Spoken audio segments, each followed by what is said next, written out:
This is Robert Kraft, and I'm your host on SNN Network. And joining me right now is Darcy Taylor. He's the CEO of Eastside Games Group. It's a publicly traded company. The symbols are EAGR on the TSX and EAGRF in the US.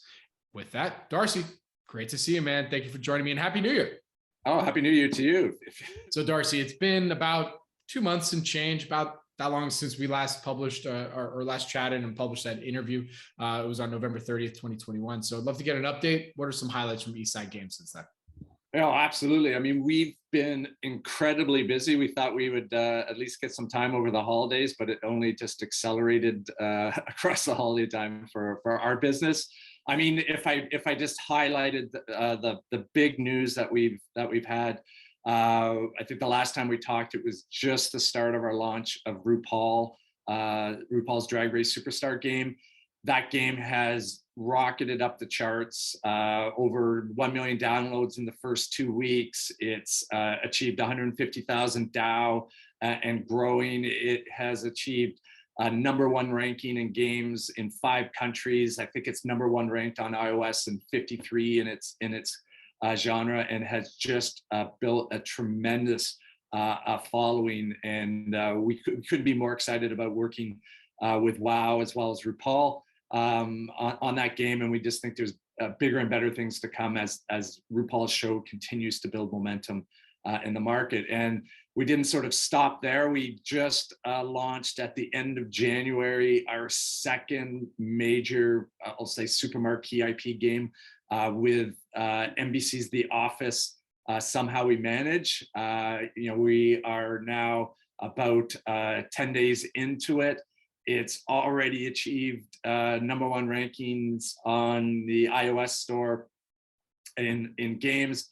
It's I'll just use the US. It's already top 2 RPG game and simulation, and we're seeing the same tremendous growth trajectories from there. So as far as our new games worldwide launches, it's been a tremendous few couple of months. And on top of that, we just on the backside of the holidays, we announced a major IP signing with Doctor Who, the BBC's 60-year-old franchise, globally recognized name, and we will be bringing that game to market late 2022. So we have some absolute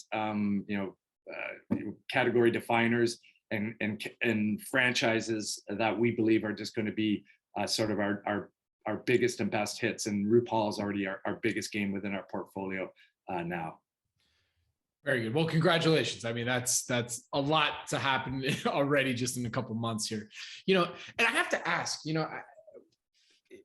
what's been the pipe, or how do you go about working with these various franchisees? Obviously you have to have some success in the past and putting some games together in order to then win some of that business. What does that look like? Is it a partnership? Do you just develop and then they own the game outright? Like, how does that work?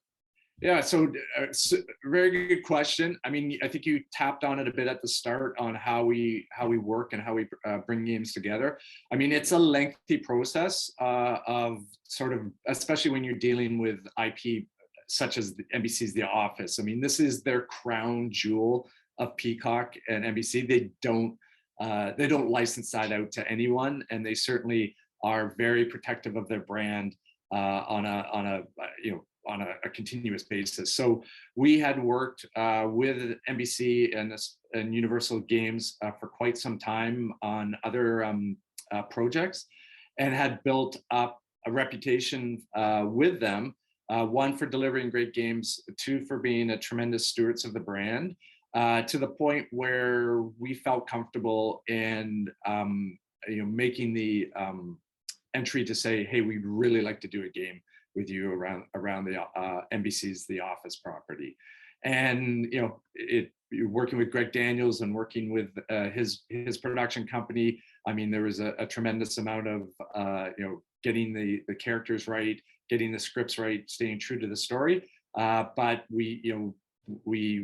think we did a tremendous job, and our studios did a tremendous job of bringing that brand to life, and now you're seeing it, seeing the results of it in the market. So once we do that, we work with them on multi-year relationships. It is a partnership. They do participate in the upside of the game, and we have relationships that sort of automatically renew based on milestones, and we've been very good at automatically renewing over and over again because our games have been tremendously successful. So in working with these various franchises, is it inbound? Is it outbound? You know, because you RuPaul to The Office to Doctor Who, like those are three completely different demographics, you know, of shows or types of shows and franchises. So how does that work? Is, like I said, mostly inbound or outbound? Yeah, so it's a mix, right? So outbound obviously is I'll say a lower part of the mix, because we are tremendously selective of what we want to work with and what we want to go after as far as an IP driven game. So we pick and choose and put together our ideas quite succinctly on that. Inbound has absolutely increased. I think we've built strength on strength, starting back with the Trailer Park Boys, and now being working with I'll say crown jewels of studios, BBC's Doctor Who, NBC's The Office. So when major studios or major IP holders see that trust being put into our hands, that gives them confidence to reach out and talk to us about building games. So it's sort of a mix of those two. And now we're at the stage where we have built relationships to the level with a lot of our partners, where it's a planning process of looking at what we think fits a longer pipeline of possibilities of working with additional properties versus, I'll say, a blind pitch of coming there. It's more of a mutually strategic discussion. Got it. And I have to ask this, Darcy. I can't believe I haven't asked you this before, but like, how much can you handle, right? I mean, look, your company's been growing and falling for a while, but you're still in MicroCap land. You're still talking to me, So I mean, like, how much can you handle here? Yeah, so the magic of our business is our game kit platform and what we've been building with this. If we were just a traditional studio, we feel, or we know, that you can probably cope with about 2 to 3 major games per year within our size right now. And even if you look at the bigger studios, to keep focus and keep quality, it's 2 to 3 games per year. But what we've built with our game kit platform allows us to, one, reduce the resources on the game and start with a base development frame, and also work with multiple partners within that framework that allows us to utilize our producers, our writers in a more effective way, and allows them to widen their lens to do more games and oversight of more games more often. And that has allowed us to pick and choose really strong developers to work with our game kit platform and IP partners, and be able to ramp up our product pipeline and bring more games to market. So I mean, that's a segue to the partners that we're working with right now, whether it's Mighty Kingdom, who we just did an expansion of our agreement with to develop 4 games. They're working on a major IP game with us. No Power Up out of Vietnam. It's a new partner. They were the ones who brought Lumber Empire Tycoon to the market. It's a top performing game. We're working with them on our game kit platform. So that our game kit platform and strategy of a distributed studio network of developers has really allowed us to scale and bring more games to market, to the point where we have more games under development now than we've ever had in the past. Very good. All right. Well, to close this out here today, wanted to ask you about trends in gaming, kind of looking at the macro perspective.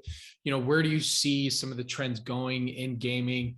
I mean, that's such a far-reaching question. I know Tell me everything that's happening in gaming in 30 seconds. Go. Hours.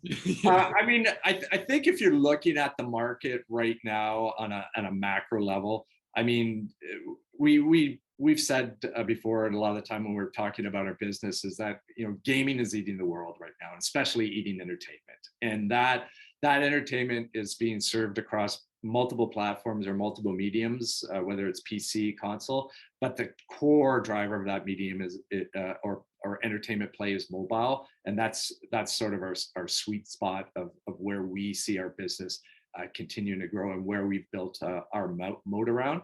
So we don't see that slowing at all. We still see more growth, more handsets to people. 5G is coming on, allows us to put even more rich content into people's hands. So we see mobile and gaming continuing to sort of eat not only the gaming world, but also the entertainment world. And if you look at entertainment in general and what's going on in the market, we've seen more acquisition and some of the biggest acquisitions to date in the gaming space this year. I think it's almost $90 billion in acquisitions already.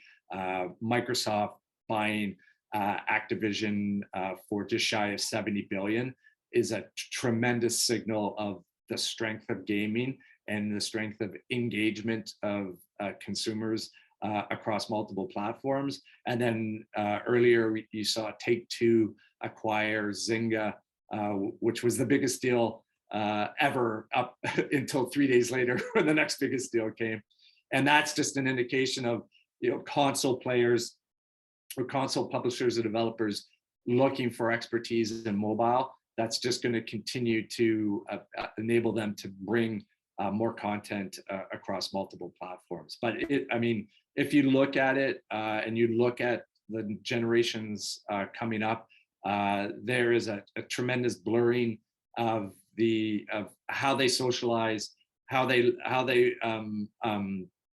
play with their friends, play with people online, and that's just going to continue to expand. And you're seeing words like metaverse being thrown around. You're seeing Netflix enter into the space and starting to do game streaming. So it is becoming an absolute, I'll say, a paradigm shift of how gaming is being viewed now in the market versus, it was just people playing in their living room once in a while, to now it being a major part of the game where people are either playing across PC, handhelds, and so on. Everyone's a gamer now, from 5 to 85.